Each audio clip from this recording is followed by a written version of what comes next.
Hello and welcome to Tattered Cover, a virtual event series we have been doing throughout this pandemic. I know we're close to getting out of the pandemic with vaccines and everything. We're slowly moving back in person, so thank you for still putting up with Zoom after all this time. I'm Adam. I work at Tattered Cover Bookstore. We're Colorado's largest independent bookstore, and we're celebrating our 50th year this year. So thank you to the readers, both here in Colorado and afar, if you're coming from other states and even countries. We're even expanding. We're one of the few bookstores, indie bookstores, that has the luck to expand because of our readers. We just opened a new bookstore right next to Coors Field, which is where the Rockies play baseball. And we're opening up a children's focused store out in Aurora. For those of you who are local to Colorado, you know where that's at. Before I go any further, I'd like to inform you that there is closed captioning available on the video for those who want or need it. There's a black bar at the bottom of the screen that's labeled CC. Please click that button if you need closed captioning at any point during the video. And to continue supporting authors and then independent bookstores like Tattered Cover, please go to tatteredcover.com/event for more virtual events. Upcoming, we have Channy Kwok, who's a travel writer who has a book about his experience as a travel journalist called The Passenger. That'll be this Friday. You can find out more info at tatteredcover.com/events. However, tonight I am so excited to introduce the author of The Cape Doctor, EJ Levy, who will be in conversation tonight with Adrienne Brodeur. EJ Levy has been featured in the Best American Essays, the New York Times, the Paris Review, among other publications, and has received a Pushcart Prize. Her debut story collection, Love in Theory, won the 2012 Flannery O'Connor Award and the 2014 Great Lake Colleges Association of New Writers Award. The French edition of this book is forthcoming by Editions Rivage. Sorry, I was not expecting to read French there. Her anthology, Tasting Life Twice, Literary Lesbian Fiction by New American Writers, won the Lambda Literary Award. She's a graduate of Yale and earned her MFA from Ohio State University. Adrienne Brodeur is the author of the memoir Wild Game, My Mother, Her Lover, and Me, which was described by the New York Times Review as exquisite and harrowing. She will be leading the conversation tonight with EJ Levy, who has her new book, The Cape Doctor, out now. I'm going to turn it over to the ladies, and then I will disappear, and then they will start their conversation. EJ and Adrienne, welcome to Tattered Cover Virtual. Thank you for doing this event with us. Thank you for having us. Thank you so much. And hi, EJ. Hi. It's so nice to see you. It's wonderful to see you too. And thank you to everyone for joining us on this Zoom call. It's so heartening that we're still all reading and discussing books, no matter where or how. And let's just dive right into The Cape Doctor. You can see by the multitude of little Post-its and underlines, this book is so beautiful and brilliant, and it's just engrossing and gorgeously written, and I don't know, a feat of narrative propulsion. And oh my gosh, the research is just staggering, the details of the time and the culture and, the medicine. And of course, the fascinating character, James/Margaret/James.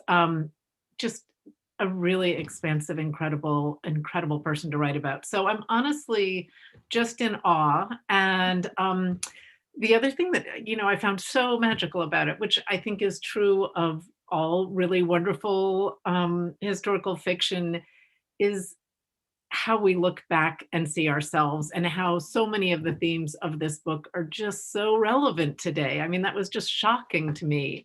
But would you, just tell us a little bit about this novel? You are so wonderful. It's such an honor to be in conversation with you, and thank you for those kind words.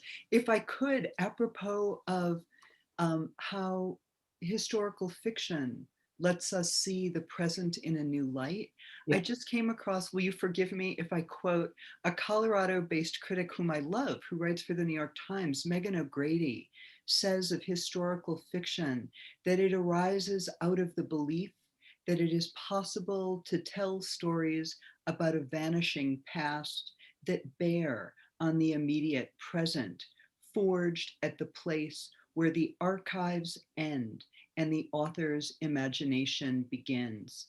the desire to hit the pause button, to quote, awaken the dead and make whole what has been smashed, as Walter Benjamin put it. And I loved her for saying that, but I just feel like it's, I appreciate your generous praise. That's very kind of you. And it really, the book grew out of my desire to, or my sense that the story from 200 years ago is very relevant to our present moment. So I describe the novel as literary historical fiction inspired by the life of Dr. James Miranda Barry, who is named in my novel Dr. Jonathan Perry, a brilliant Irish army surgeon who revolutionized medicine in the English colonies in the 1810s and 1820s and improved medical care for the marginalized, including the enslaved and native peoples and women, and performed the first successful cesarean recorded in Africa, found a treatment, a botanical treatment for syphilis and gonorrhea, and who was eventually caught in a sodomy scandal with the aristocratic governor of Cape Town, but nonetheless later rose to the rank of Inspector General, only to be discovered after death to have been a quote unquote perfect female, as the layer out described the doctor, who had carried a child. So the novel, for those of you who haven't read it, recounts Margaret and Jonathan's rise from obscurity to become one of the most celebrated and scandalous figures of the time. But I hope it is about how we forge a self and what's in a name and the power of education and the nature of identity, the charm and price of ambition, the nature of heroism, and the labels we apply to ourselves and others and how they do and do not encompass our humanness, our full humanness. So, wow. And how did you first stumble upon your subject matter? I mean, were you just reading, or how did you discover? It was really, serendipitously, I took a trip. I accompanied my partner to a conference in Cape Town, and on the plane from Washington, D.C., read a single line about Barry in a guidebook, and I was absolutely ensorcelled, just totally enchanted. And it's never happened to me before that I felt, I was very compelled. But as we then wandered around Cape Town, walked around and toured the countryside, I it's not happened to me before, and I don't expect it will happen again, but I had a voice in my head, and I kept sort of hearing the voice in my head and wondering what Barry thought of the places we saw. So whether it was a prison or a particular landscape or the old government house, Toonhouse, or the castle in the port. And when I got home, I ordered a biography of Barry and started to read. And eerily, a number of the things that I had imagined were true proved to be Oh, true. wow. So it felt really like an enchantment. And I know that Twain, and at least Twain, described seeing a picture, a portrait of Barry, and feeling captivated, and wrote a very brief nonfiction piece about the doctor. So, this is a spirit who speaks to many. This is my understanding of that. But And did you that voice?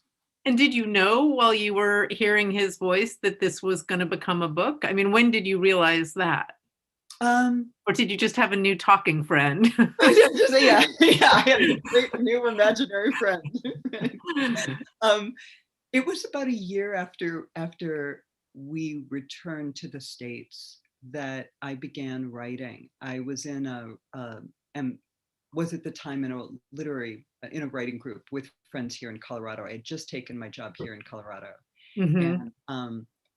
and so I needed to come up with something to bring to the table. And I had these notes from Cape Town I'd begun to read, and so I began to write in 2012, in late 2012.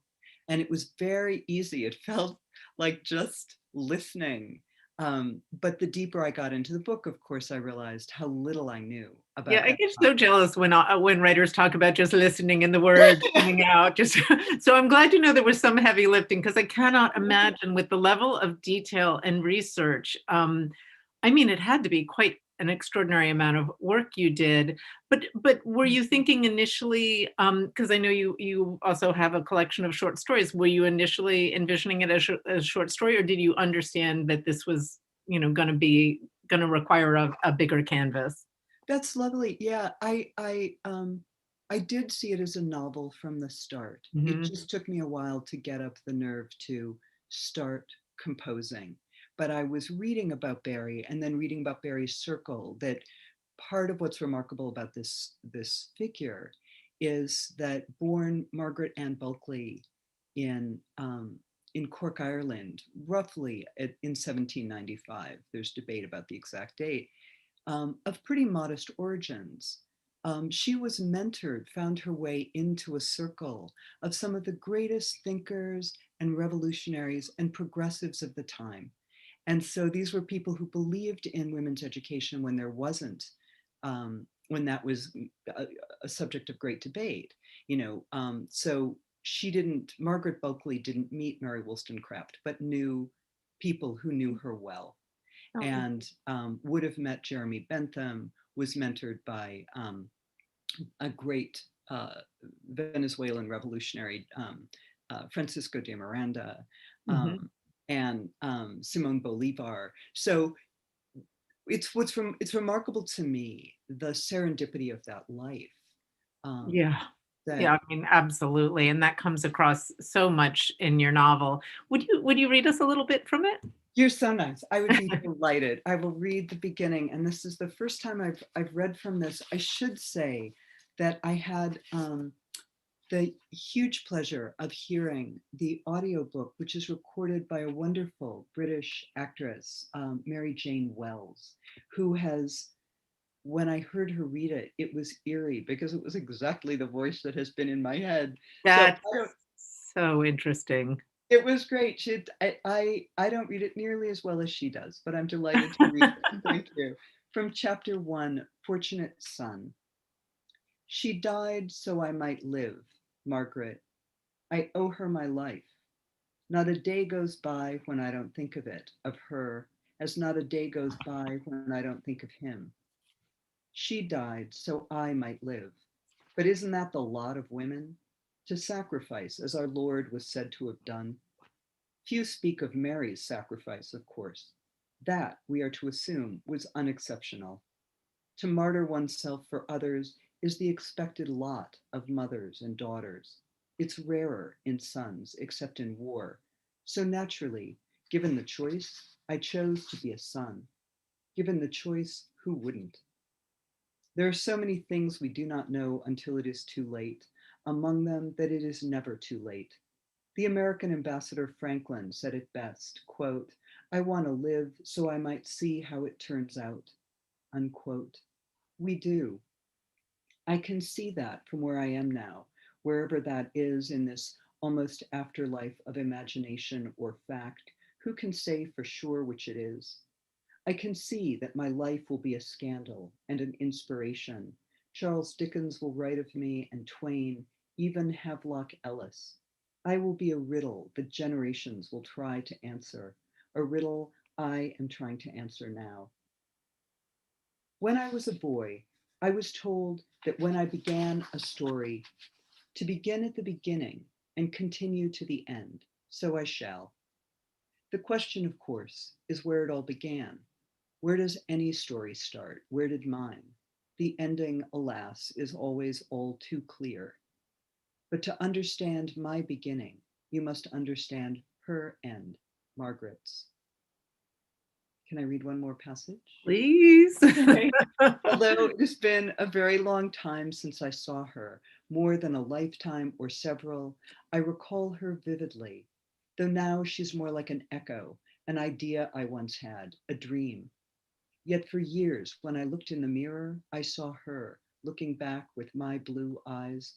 And somewhere in a parish church in Cork, There's a baptism recorded for the second child of Mary Ann and Jeremiah Brackley, who was christened one early April, our parents' eldest daughter, Margaret, an ungainly name for an unpromising start.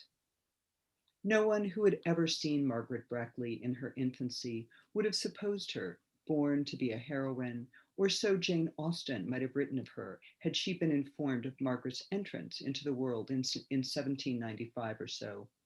Her situation in life, her mother and father, her own person and disposition were all equally against her. Her father was a prosperous greengrocer in Cork, without being neglected or poor, and a very respectable man, though his name was Jeremiah and he had never been handsome. His eldest daughter, Margaret, had a thin, awkward figure, sallow skin, unruly red blonde hair, and diminutive features, and not less unpropitious for heroism seemed her mind. She greatly preferred dogs to dolls. She had no taste for needlepoint or drawing or dances. There was nothing in the appearance of Margaret, in short, that would have suggested her as a likely heroine of this or any story. And she had what was considered to be in the late 18th century, as in too many centuries before and since, that most appalling defect at birth.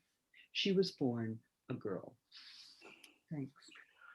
Just chills. And also, I'm realizing how perfectly mirrored by that incredible ending of the book, of course. But just you do it very much justice reading aloud. I'm sure the Audible person is wonderful too. But, wow.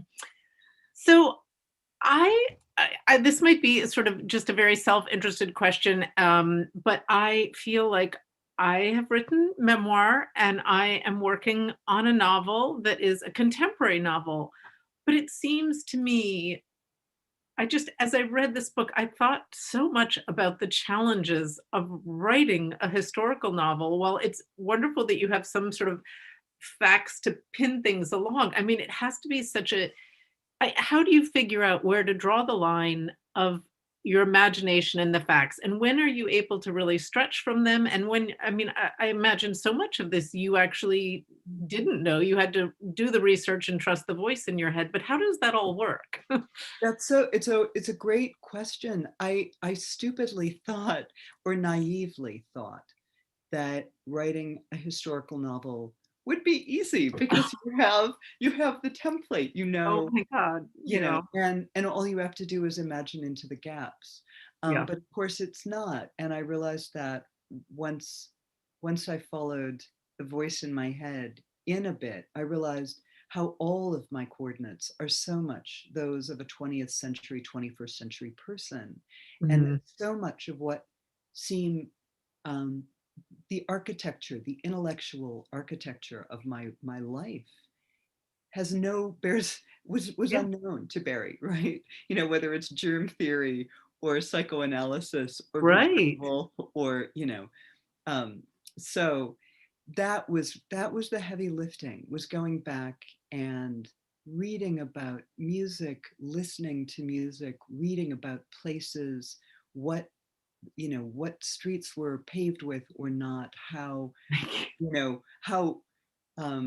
sewage worked, all of this. So it was a delight, but and much, I should say, that I rely heavily on the extraordinarily wonderful work of historians and biographers. I'm sure. Of many kinds. So it was wonderful to just immerse myself in those worlds. And I spent a lot of time looking at objects, whether those were like boot hooks or pictures His from red-heeled boots.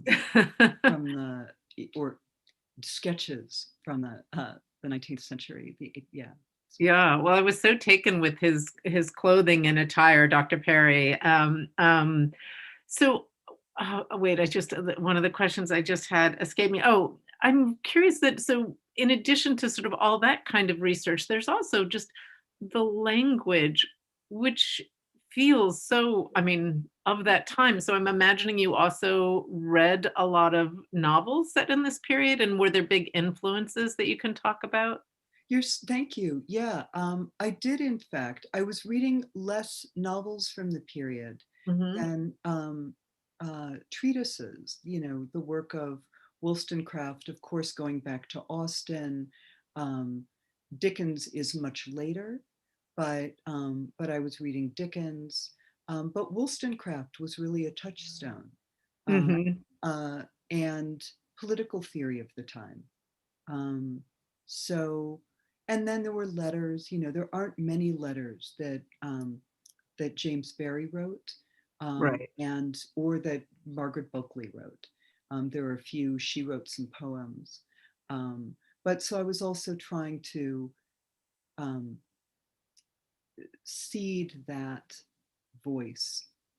So the line, "When I was a boy, I was told I was told to start a story at the beginning and continue to the end," is something James actually said. And So when I you try to seed that through. Right. And so when you say there were a few letters and stuff, how many? I mean, just very, very few or? Um, I think, if memory serves me, it was two or three Wow. that Margaret sent, and it's one of the clues that biographers have used to definitively trace back James Barrie's identity to Margaret Bulkley, is correspondence with a lawyer in London who was charged with um, handling the finances so that James could attend university, and had noted on the outside, the lawyer had noted on the outside of the envelope, Oh, um, uh, James Barrie's niece, because yeah. um, James Barrie, the doctor, was the niece of, or Margaret Bulkley was the niece of a famous historical painter, James Barrie. So, Okay. And that's how she got to General Mirandus, right? that's Um, right. okay. That is how she met General Mirandus, Okay. was Okay. through her uncle, who was a famous and irascible, very eccentric historical painter. And so when the family was bankrupted in Cork, um, Margaret and her mother traveled to London to seek help from the uncle. And And were he did not help, but he introduced her to people who would. right. And were any of the characters just completely fictional? Um, yes, I don't know, we don't know um, much about Okay. Sana, the manumitted slave. Yeah. Um, and I don't know much about de Clote. I think one of the most interesting figures in this, um, in the factual record, but also in the novel, is the Danson figure, who's a kind of composite. Hmm. But I didn't feel that I wrote into the story of that character more richly, but then felt that um, that's not mine to imagine. Right. Um, Right. so, but I think, um, yeah, so Yeah. yeah. Um, okay. So I find, obviously Dr. Perry just fascinating. And late in the book, I just have a quote from him that I'd like you to talk a little bit about. But um, in observing a friend's marriage, he comments, "I hoped they would be happy together. I hoped then they might have a child, love each other well. What could possibly matter more than that?" And I guess I'm curious if we're supposed to take that at face value, and if it is, you know, in this book, if love is what matters most, because Dr. Barry also Dr. Perry, I'm getting the Barry Right, Perry right. wrong, also says at one point in time that, he's not able to hold on to love. And I'm curious about that. Thank you. Yeah, I hope that the fact that this is written in the first person point of view makes clear that this is an unreliable narrator, Mhm. and um, that while the fictional character Dr. Perry might think nothing matters more than love in this moment of parting, um, that the fact is we wouldn't be talking about, writing about, debating this figure from 200 years ago, if they hadn't sacrificed so much for their wonderfully realized ambitions, Hmm. intellectual and social. And so I guess I hope that that claim is something, as with other claims in the book, that readers will take as a point of departure, a point to debate and consider. What is the measure of a life?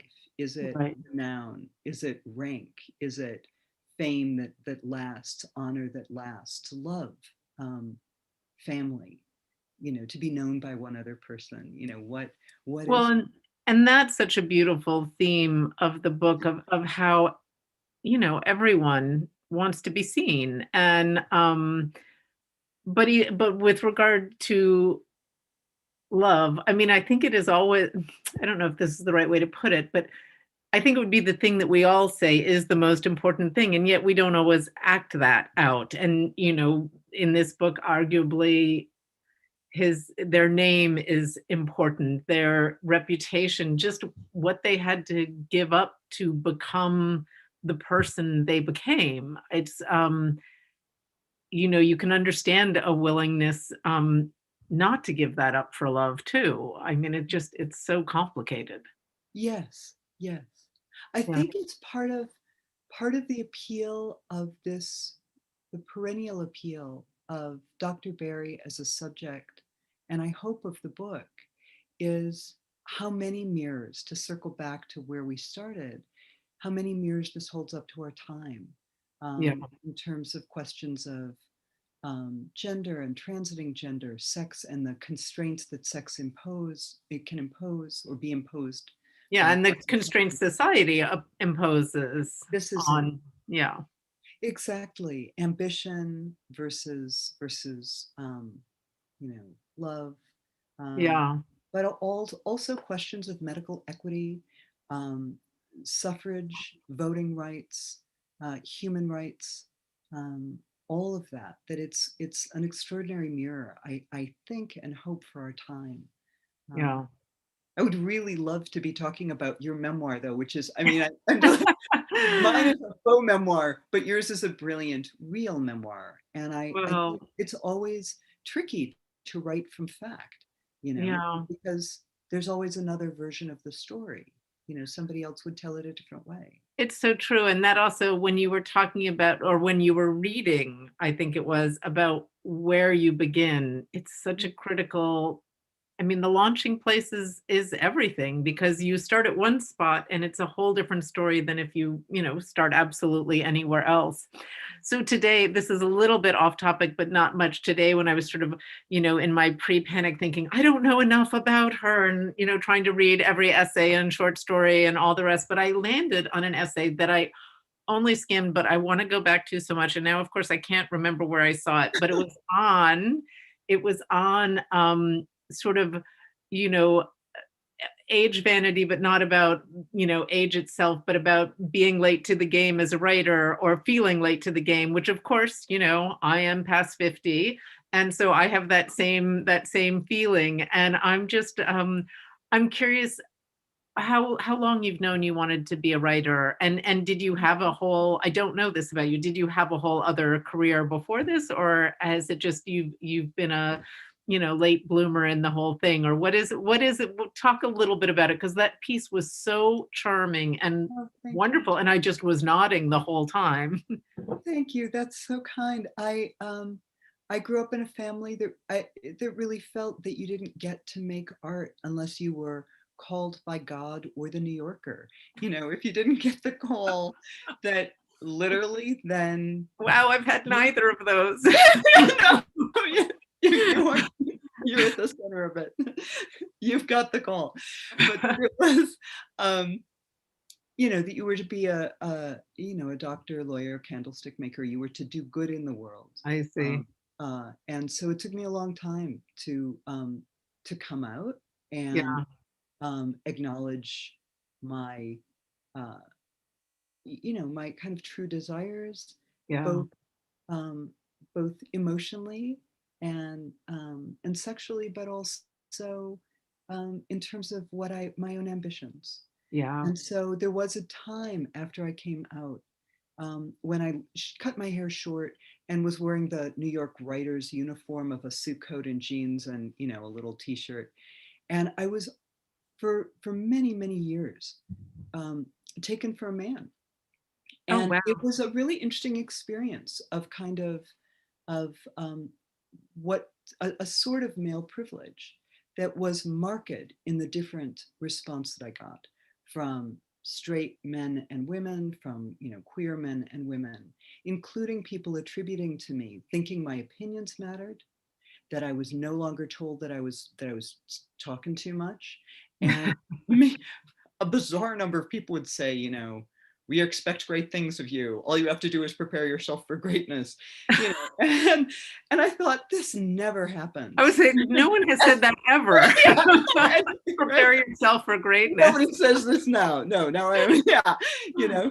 But it felt very uh, gendered. It felt very Yeah. much about how I was read.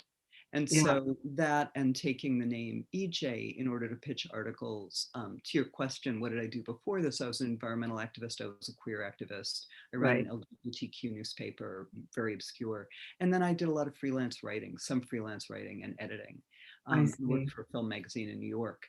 But my pitches did way better when I went by EJ, because they thought I was a guy, and you could hear when they'd call me up and say, "Hey, we like this. We'd like this piece," and they'd get my voice, and the the air would chill. So It's thank fascinating. you for reading that little piece Oh, it about was, being a late bloomer, but it's also about partly yeah. ambition and ambition delayed.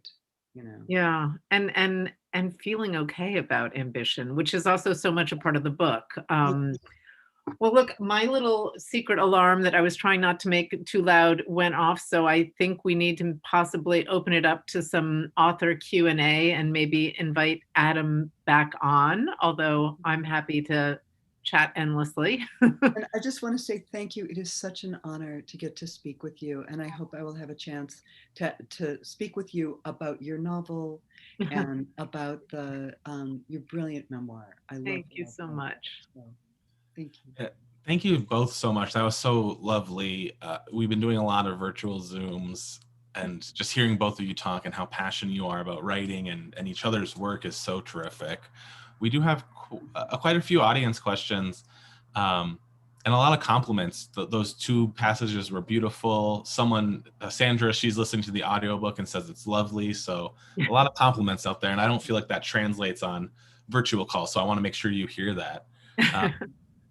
And so a few questions, we'll just start.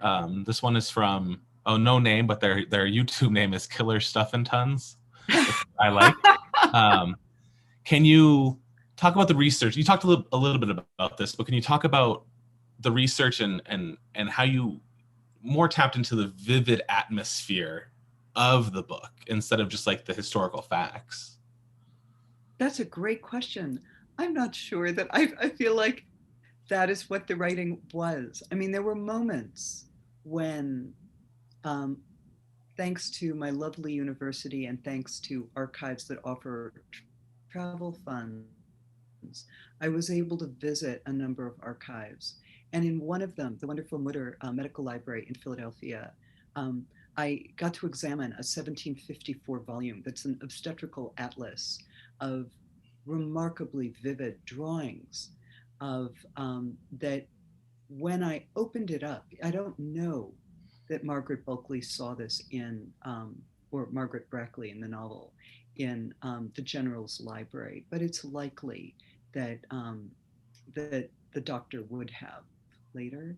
But when I opened it, I had this strong sense that I was seeing what Margaret must have seen, a new vision of the body, not as, you know, experienced as being an object of the male gaze, but instead seeing it as a fascinating object of study, that she could look at and learn about.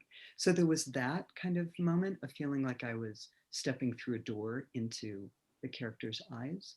Um, but also Cape Town and its surrounds are magical, and being there was transformative for me.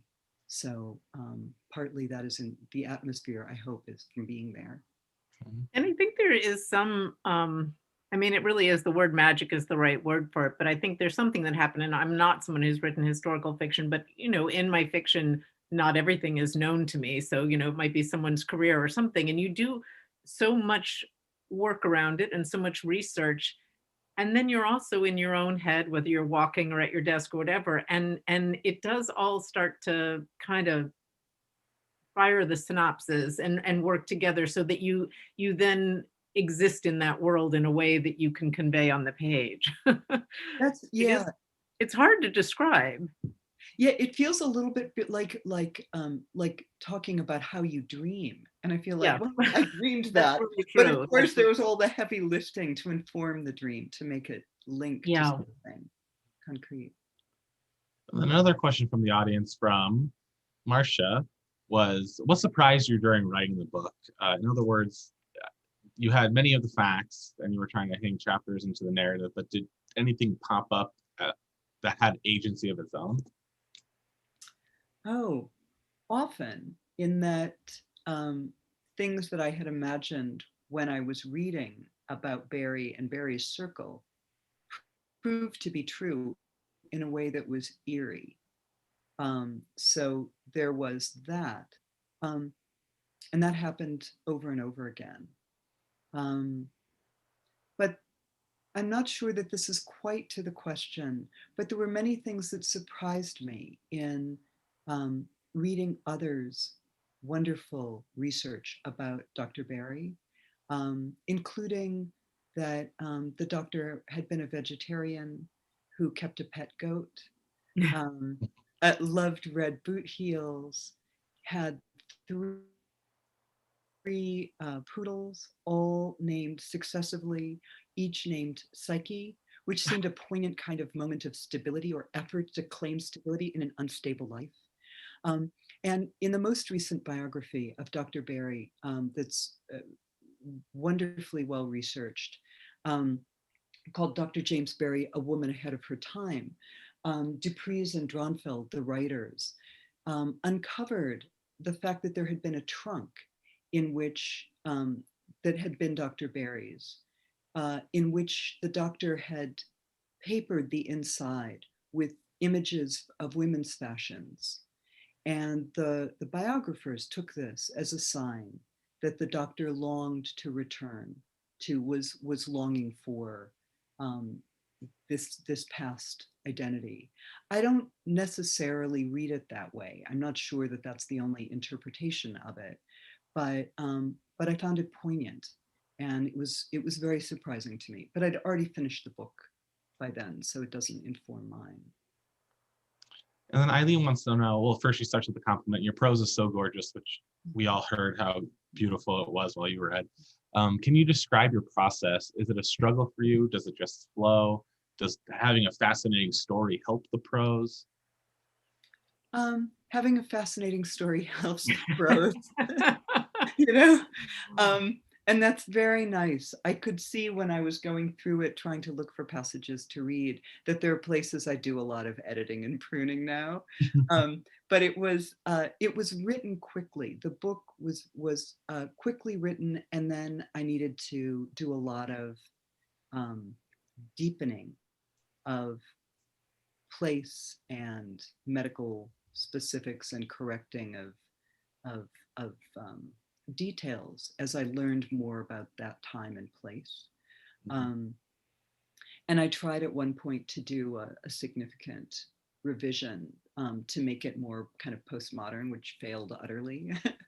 But the writing, the composing was easy, but the building of the world that translation was harder. And then just building off of how easy it is, I just had a question. I know, Adrienne, you wrote a memoir, now you're working on fiction. EJ, you talked about you were an activist, a journalist, and you've shifted into short stories and now a novel. Does having the background of writing nonfiction make fiction easier, or are they just two completely different things in both of your minds? Yeah, that's a great question. I mean, I'll take it on a little bit. I think I think all writing helps all writing, right? The more you exercise this muscle and do it, I'd say the most important thing in any writing is just being a voracious reader and really, all the time reading, devouring. I read from all different genres. I love to read. EJ and I were talking beforehand about, what we thought was going to be harder about writing one kind of novel or another. And I, of course, left memoir thinking like, whew, this is going to be a breeze. I can just make stuff up and nothing will be harder than that. But of course, the obvious things that are simpler about the truth is the boundaries of it, right? Your perspective in a memoir. There's a lot of craft, there is a lot of art to writing beautiful nonfiction, but there's starting places and ending places and a lot of decisions to be made, but the universe is contained, and that I think is the staggeringly hard thing about fiction is just the multitude of decisions from point of view from anytime a character can do anything unexpected, and there's just almost so much, and so I imagine maybe historical confines it slightly more, but as you pointed out, and I thought you put it so beautifully, like, I mean, it actually sounds more challenging to me to have to it's not like you can just stretch your fictional wings when you want to in that scenario. You have to do it within this sort of structure of the truth. I don't know that I'd ever have the guts to do historical fiction. I And don't know. it's funny that it felt very comforting to have the structure, but the reason I think that Barry is such a compelling figure for many of us is partly because of all the gaps, all that we do not know, Yeah. so that we have a voluminous record of fact about medical practice, but so little of a personal nature that the question that fiction asks, why, how does this feel? Why these choices? The thoughts and feelings that are at the core of character, in fiction or nonfiction, but um, we can only speculate when it comes to that life. And Yeah. so that's where you can stretch your wings. I feel like the risks in writing nonfiction, um, that that that it takes a terrifically brave writer to write into that um, storm of honesty with great generosity, as you do in Wild Game. And I would love to know how you kind of, well, anyway, um, matured the vision, because it's the point of view stays fixed, but Right. what is seen changes from from the age of 14 to to midlife, to being able Mhm. to you know to be the age of the mother then. Yeah. um, so there's that takes enormous art, and I would be interested, if we had more time, to know how you do that. But I will buy you a glass of wine. We will do that someday. Tonight, the spotlight is on you, my dear. We could have an ongoing series with you two, Justin. Yeah, I'd love that. We'll have one last question from the audience. It's from Huda. I'm sorry if I'm mispronouncing your name. Oh, Did spending so much time in another time period change the way you see our contemporary times, ideas, and attitudes? that's such a wonderful question. Um, it it does, in that it is, but in ways that are a little bit alarming, in to the degree that it suggests that we cycle through periods of understanding things like gender fluidity and the importance of um, enfranchisement, voting rights broadly um, held, and that we have these periods, that um, then there are periods of constriction, you know, um, and so looking back 200 years, the there was a much greater recognition of gender as fluid, and that really ends with the Victorians. I mean, scholars would be more precise, but so that gives me pause too, because we certainly are, it feels as if we are in the balance now with both wonderful expansion of rights and recognition of, um, of our diverse humanity, and the need for broadly held rights. But of course, there are lots of threats to that, and that yeah, it is a distant mirror that is feels all too relevant to our time. And certainly as a reader reading your work, I mean, I experienced it, to answer Huda's question from this spot, is absolutely, it brought to bear so many of the things we're living through now, and made you realize, like, we 3 steps forward, 3 steps back, it is a cycle. And in that way, it's almost hard to bear that we're not further along, right? Yes. I mean, 200 years, Right. and obviously much longer than that in another perspective, but that's a great Exactly. question. Exactly. Well, EJ and Adrienne, thank you so much for bringing the Cape Doctor to Tattered Cover. I wish we could have been in person soon, maybe down the road. But thank you so much for being in conversation. Could you let the readers and listeners out there know where we can find you on the internet? Thank you. Yes, oh, beg your pardon. I am Oh at no, I was EJ, just, go ahead.